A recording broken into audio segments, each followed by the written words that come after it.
enter the stars, and analogies of the Word of God surround us each and every day. If only we open our eyes and ears to these truths.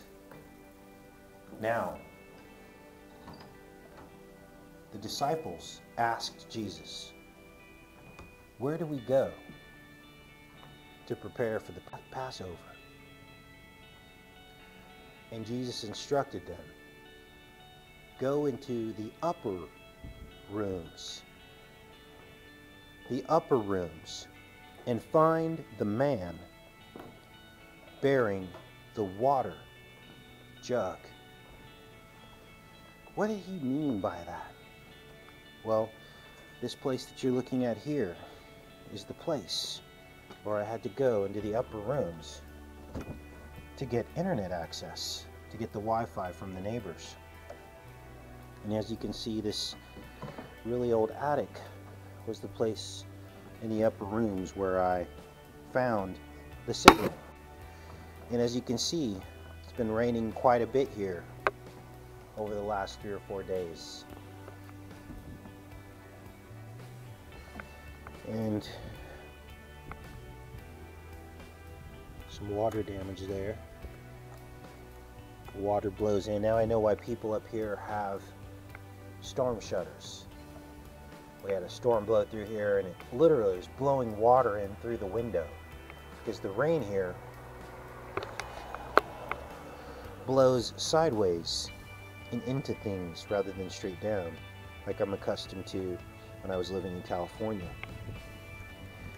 And so I'm going to tell you a little story, because on the left here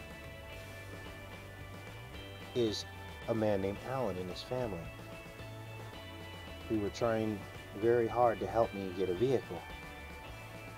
But we had a language barrier. When we start to think about right and left brain thinking, all of the cars that he would bring me on the weekends to borrow were left-hand drivers. And we had a language barrier. We think about centers of the brain responsible for language. And it seemed like we kept reaching impasses, and he was not able to provide me with a car. But then a strange thing happened. So from the left, we were reaching these impasses, but then from the right, one day a couple came walking by. And this is the right brain. Jesus says, "Cast your net to the right side." And that's where he was able to catch the fish instead of the left side, the neural net of the brain. And when this couple came walking by speaking English, I said, "I was up here in this very window in the upper rooms catching the Wi-Fi signal.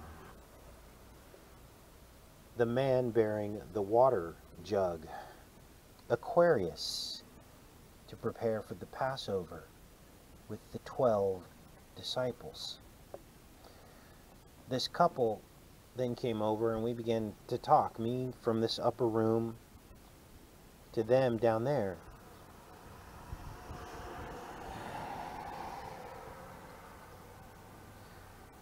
And I just happened to mention to them that I was looking for a vehicle. And they said, "We know just the guy for you." And within an hour, they returned. Now I'm going to show you this vehicle. And I want you to listen to me carefully, because when you cast the net to the right side, it's the left part of your body that is controlled by the right side. And the young boy told me, "This is your car." Now if you look, bonjour. Now if you look,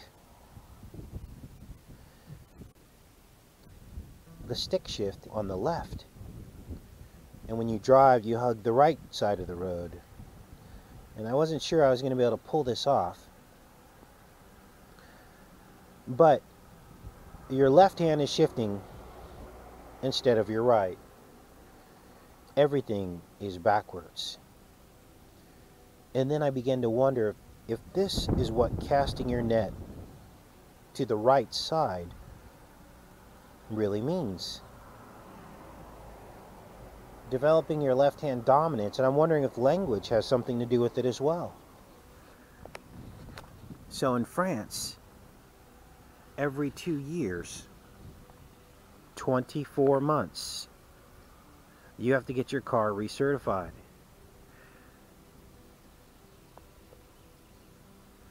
There are 24 intracranial nerves in the upper rooms of the brain, which is surrounded by cerebrospinal fluid, the infinite waters that Jesus talked about at the well when he was talking to the prostitute. These are the infinite waters that never run dry, self-replenishing cerebrospinal fluid. The 24, 2 pairs of 12, the upper rooms, the 12 disciples, are the 12 senses, the 12 intracranial nerves that provide all of your experience in this realm. What did Jesus mean when he said, go upstairs? He was talking about living in the Spirit. He was talking about living in the Spirit and having perfect faith in the spiritual realm for the outcomes of your life. And so there I sat in the upper room. And that's where all the problems were solved. Received a lot of pushback when I was considering making this trip.